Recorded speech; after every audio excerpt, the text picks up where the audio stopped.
Ogunjobi, Larry Ogunjobi, signs himself to a one-year deal with the Pittsburgh Steelers. Big news all around. For one, signed with the Chicago Bears a couple of months ago in the beginning of free agency, a pretty big deal. Failed his physical, which left a lot of worry concerning his foot injury that he suffered during the season in Cincinnati. Comes to Pittsburgh for a visit. You'd have to imagine that the doctors looked at him to some degree. Somebody said, yeah, he'll be fine by the season. I would guess means that he should be at least good to go at some point, enough that you feel confident in signing him. Number two, I think this solidifies that the Pittsburgh Steelers didn't have any idea Stephon Tuitt was going to retire until he told them he was going to. They kind of were beep out of luck for inside defensive line depth.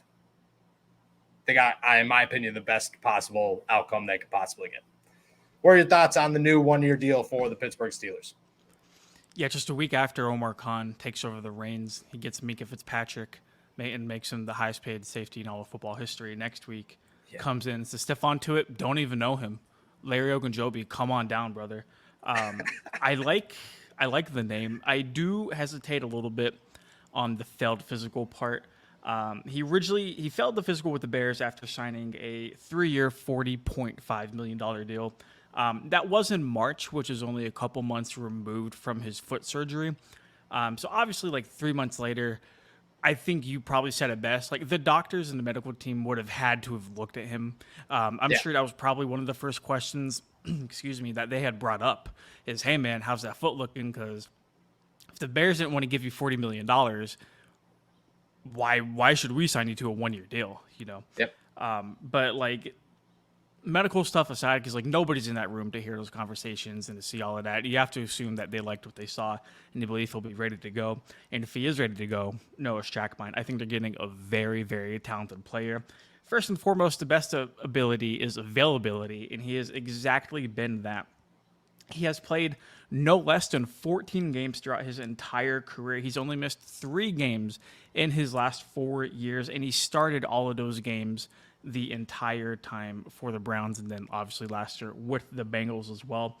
Speaking of the Bengals, he did have his best year statistically speaking. 7 sacks, 16 quarterback hits, 49 tackles, 12 of those being for a loss last year with Cincinnati, nearly winning a Super Bowl with them, but obviously he got hurt in the playoff game, and the Bengals fell to the Rams in the Super Bowl. Now last year, financially, his 1-year deal was worth $6.2 million. You have to imagine it's somewhere in that ballpark as well.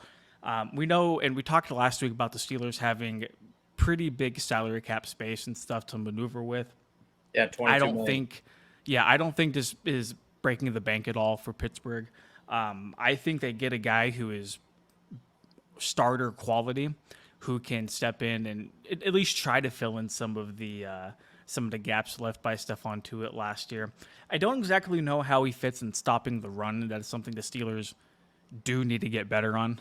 But he seems to be a very, very good pass rusher. Obviously, him playing in the AFC North for Cleveland and Cincinnati. Steeler fans, they've seen him probably more than any other free agent defensive lineman out of the market. And then John pointed out in the chat, he was involved in the Myles Garrett, Mason Rudolph incident. Who cares? That was 3 years ago. Yeah, so it was a long time ago. Nothing's Steelers aren't worried about that.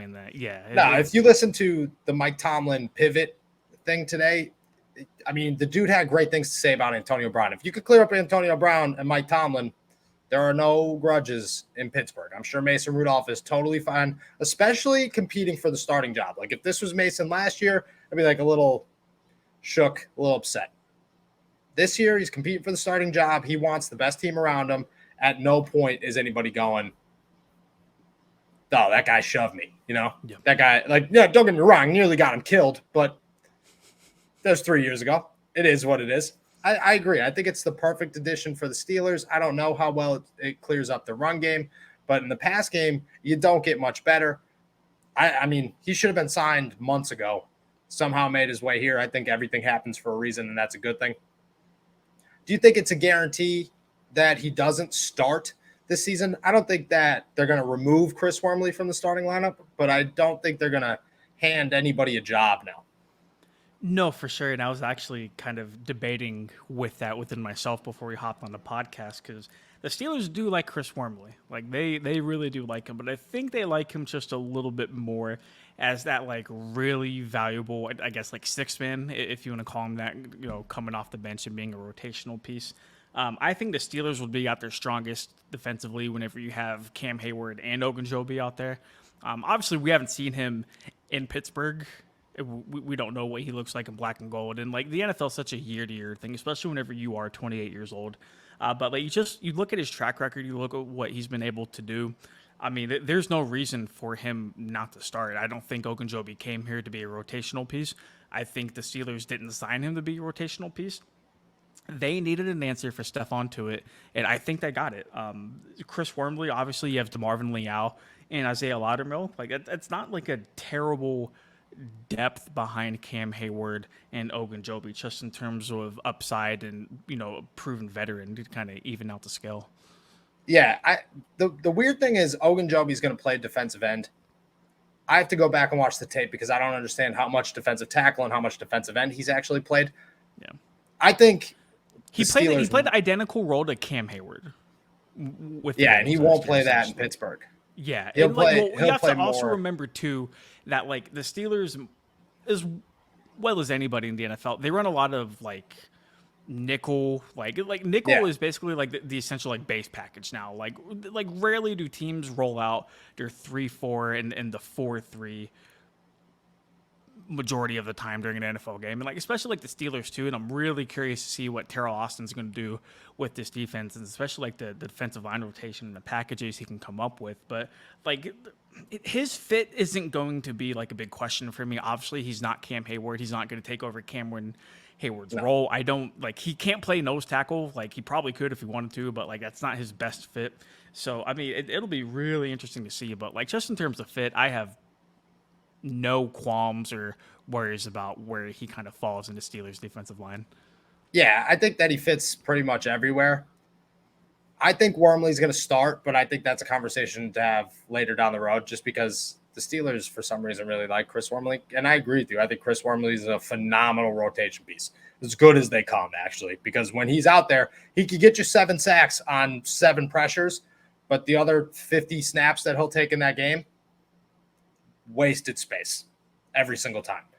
I think Larry Ogunjobi is a dude who could come in here and make a big impact. And you mentioned DeMarvin Leal. I think that's the biggest beneficiary from this entire signing. You just removed so much pressure from a dude who was going to be shoved into a lineup to be Isaiah Loudermilk 2.0. And we all saw how that went last year. Everybody had upside for him, but you just knew it just wasn't enough. You wanted somebody who had a more proven track record, I should say.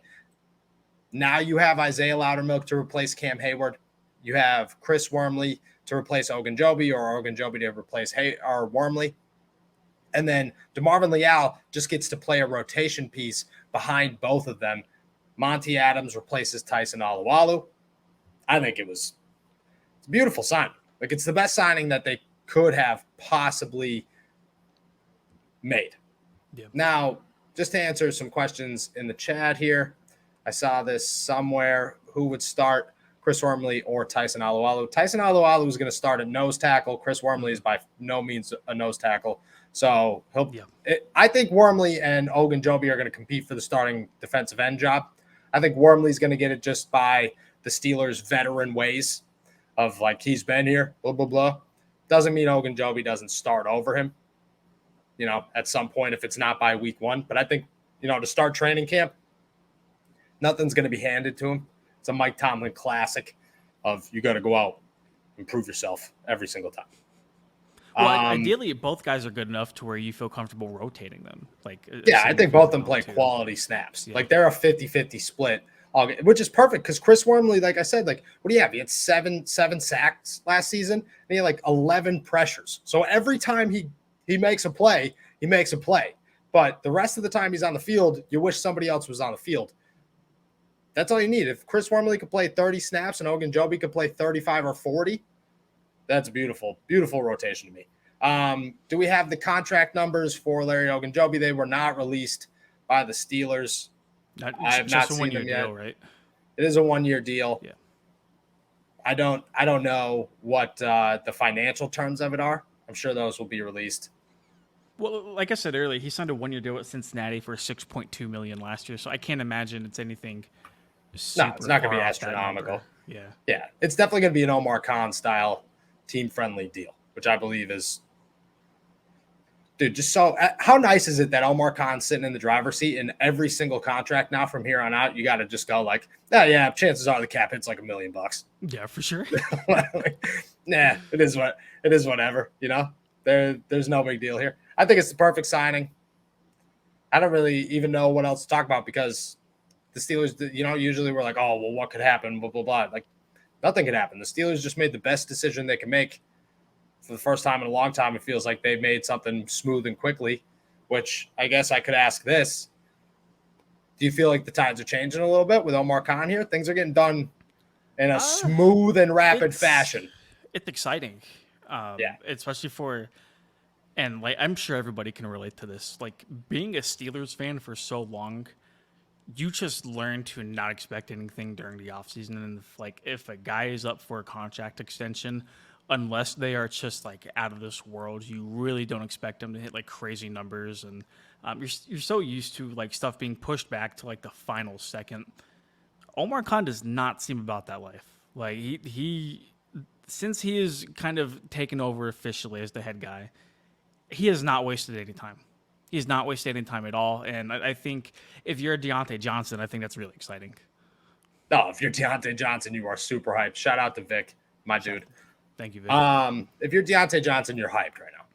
There's nothing about it. You're looking at this entire thing and you're going, this guy means business. Business. And he knows how to work his way around. I mean, Omar Khan, first opinion, and I know Omar Khan just from talking to him on the sideline at the facility during games, blah, blah, blah. Great dude, genuine guy. As a member of Steelers Nation, beautiful. Absolutely flawless transition here into the GM spot.